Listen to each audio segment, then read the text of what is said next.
Há pesquisas que mostram as consequências assustadoras que podem acontecer quando entregamos o nosso poder aos nossos títulos e às nossas instituições em que trabalhamos.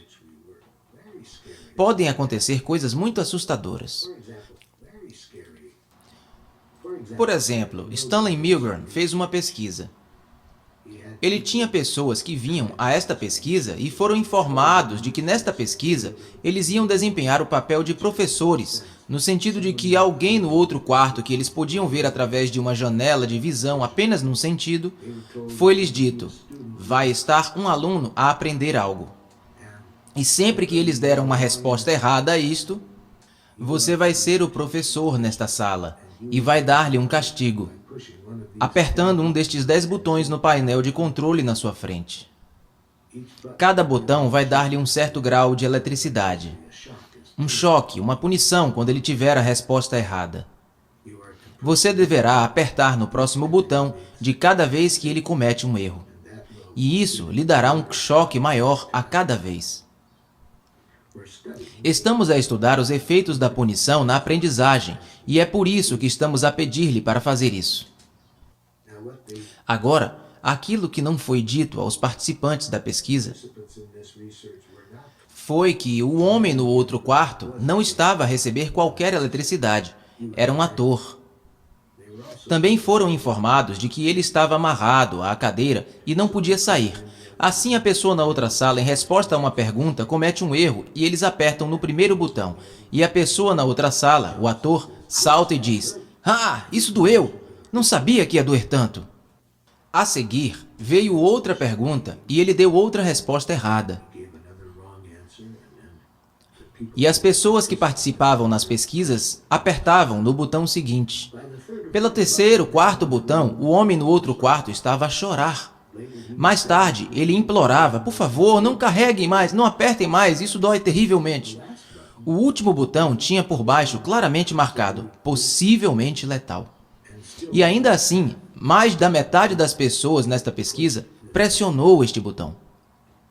A pesquisa de Milgram mostrou que quando as pessoas estão neste papel de professor e veem-se como lhes disseram nesta instituição chamada de universidade, que é este o seu trabalho, apertar o botão, mesmo apesar de algumas das pessoas estarem a chorar, eles sentiram-se terrivelmente mal quanto ao que estavam a fazer. Eles continuaram a fazê-lo porque neste experimento de pesquisa eles tinham o rótulo de professor. E a instituição disse-lhes para punirem as pessoas que cometiam erros.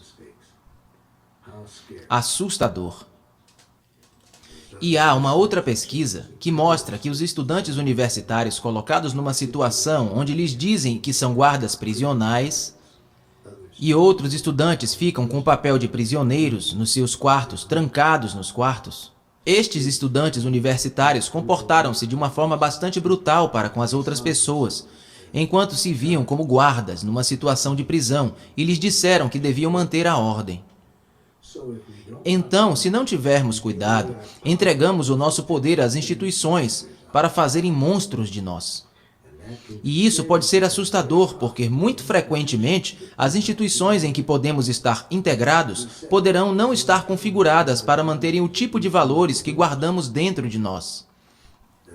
Como Walter Wink, o teólogo cristão, diz em alguns dos seus escritos, é muito importante estar consciente de que as instituições têm o seu próprio espírito e, tragicamente, muitas vezes, o espírito das instituições que nos estão a guiar, as instituições empresariais, as instituições governamentais, as instituições escolares, não são instituições que têm valores que eu acredite que queiramos apoiar. Assim, é extremamente importante que aprendamos, mesmo quando estamos nesses contextos, a não entregar o nosso poder à autoridade. Que independentemente de como as pessoas poderão fazer exigências de nós quando estão em posições de autoridade, ouvimos-lo como um pedido e nunca como uma exigência. Não entregamos o nosso poder à autoridade que nos diz o que somos. Ouvimos a sua humanidade por trás de sua mensagem, apesar de que isso possa vir a ser um grande desafio quando eles estão a falar uma linguagem de dominação e quando estão numa instituição que apoia as autoridades que dominam e controlam, em vez de se relacionarem de forma empática com as pessoas que são rotuladas de seus inferiores. Uma das coisas que acho muito importante para preparar nossos filhos é mostrar-lhes como manter a sua integridade, o seu próprio sistema de valores, mesmo se vão estar em estruturas que têm valores diferentes dos deles. Queria que os meus filhos aprendessem isso, porque percebi que quando eu era criança, tinha sido educado para acreditar que os professores sabem o que está correto. E assim, dentro do ambiente escolar, eu estava a entregar poder àquela autoridade que não era boa para mim. Por exemplo, poderia dar muitos, mas um dos que ficaram comigo ao longo dos anos, quando eu estava na 3ª classe, estava a ter uma aula de música. E a professora de música disse-me, a mim e a 2 outros rapazes, num tom de voz que levei como se eu tivesse uma voz terrível.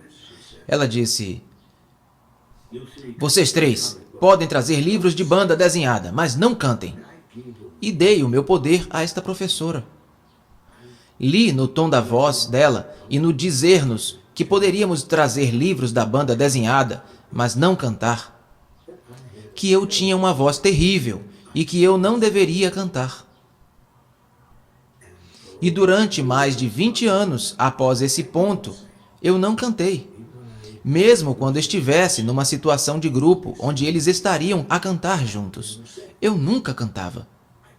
Recebi a mensagem dela como um julgamento, que eu tinha uma voz terrível e que não tinha o direito de cantar. Anos depois, uma mulher escreveu algumas músicas sendo estimulada pela nossa oficina, e quando ela as tocou para mim, eu vi o quanto a música acrescentava ao trabalho e convidei-a a cantar as músicas em alguns dos meus workshops. E isso acrescentou muito. E algum tempo depois, estávamos sentados no meu escritório um dia, e eu lhe disse: "Sabes, aquela música que trazes para nossas oficinas periodicamente acrescenta muito, muito mesmo. Sinto mesmo a falta quando não está lá." E ela disse: "Por que não arranjas uma guitarra e aprendes a cantar?" E eu disse: "Hã? Oh, não consigo. Apesar de eu ensinar às pessoas o perigo desta palavra, não consigo, pois nega a escolha." Usei-a, e ela olhou para mim e disse: "Pensei que tivesse dito que a palavra não consigo limita-nos como seres humanos." E eu disse: "Bom, mas eu não sou um músico." E ela disse: "Agora estás a dizer-me o que pensas que és. Dizes às pessoas nas tuas oficinas como é perigoso rotularmos-nos a nós mesmos." E então ri-me e disse: "Ok, estou a ver o que se passa. Ainda estou a dar poder àquela professora de há cerca de 30 anos atrás. Ainda lhe estou a dar poder para definir o que posso fazer." Então, naquela tarde, comprei uma guitarra e comecei a usar música no meu trabalho.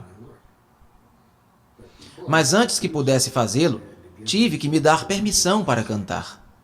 E então escrevi esta música, chamada O Corvo com a Asa Aleijada.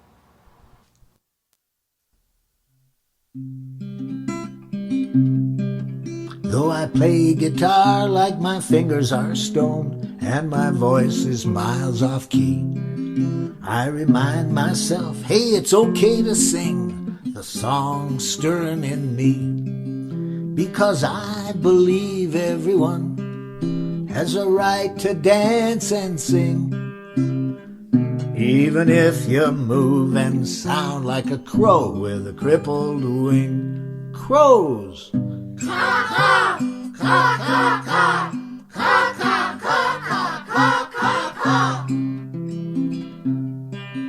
Though an ox may not move like Fred Astaire when it starts doing its dance, as far as I'm concerned, if an ox wants to boogie, I'd like to see it get the chance. 'Cause I believe everyone has a right to dance and sing, even if you move and sound like a crow with a crippled wing. Crows! Caw, caw, caw, caw, caw, caw, caw, caw.